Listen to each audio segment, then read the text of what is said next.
Finally, the Josh has come back to Canon.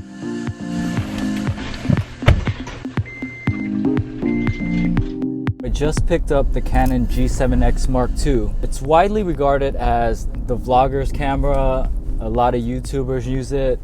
And I think, quite simply put, there's a reason for that. It took me a while to decide to go with the G7x Mark II. Being a Sony fanboy, I automatically leaned towards the RX100 Mark V. But something that really can't be put on paper is the usability and the friendliness of this camera. There's a lot of YouTubers starting out, and not every single one is like a full-fledged cinematographer. A lot of people are looking for something simple to use, easy, that gives a good clean image and a good clean sound.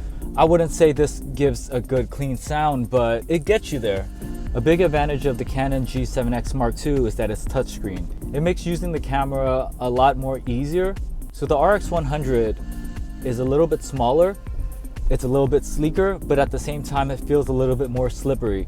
With this G7x Mark II, you have a bit of a rubber grip, a bump in the front, a thumb rest in the back, and it just helps with handling a lot. Another thing that I noticed straight out of the box is how robust it feels. It gives a sense of durability, and I think when you're using it as a tool for vlogging, that's really important. What I personally really like about the G7x Mark II is the flip-up screen.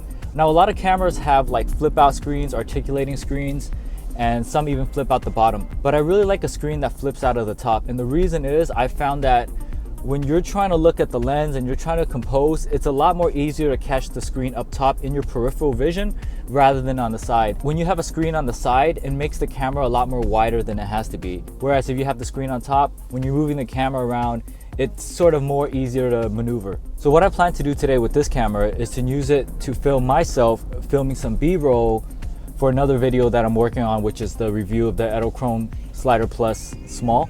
I'll probably put a link at the end of this video to that video, depending on which gets edited first.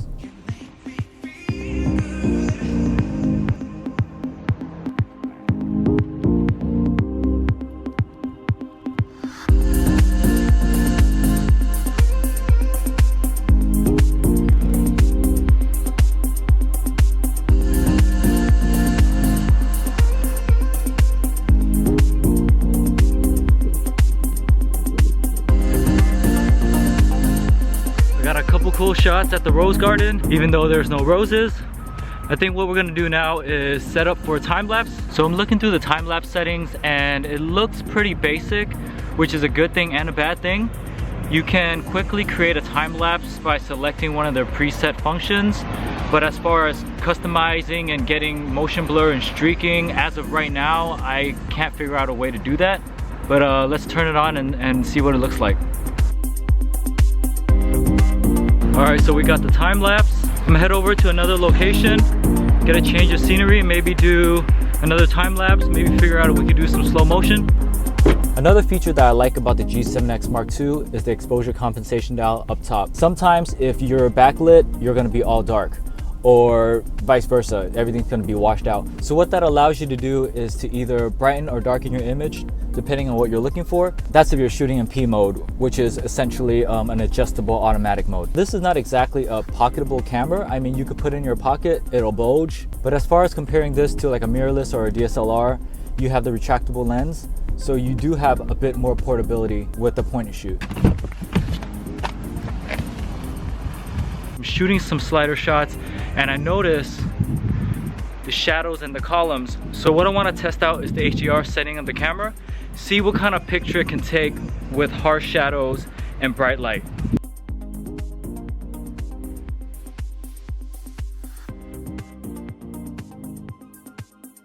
The in-camera HDR actually looks pretty good. The range is pretty subtle, but what I did notice that the dynamic range of the camera just in general is pretty good. If you look in the shadows, you can see detail and nothing looks too blown out. I just finished shooting all the B-roll I needed for my. What I'm gonna do now is I'm gonna throw it in manual, push it to its limits, and try and shoot a little cinematic clip of some sort. Since I have the slider, I'm just gonna throw the camera on the slider and see what kind of shots we can get, and maybe grade it a little bit as well. I don't know exactly what I'll do, but we'll see.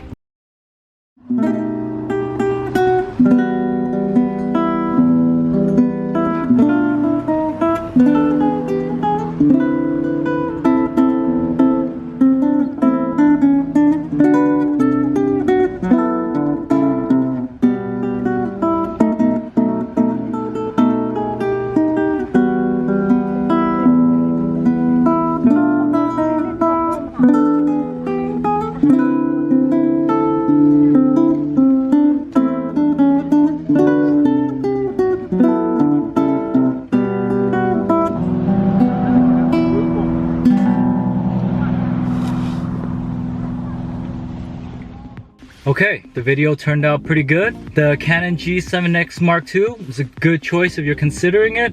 For more camera and tech related content, hit that subscribe button as well. The battery's running out, so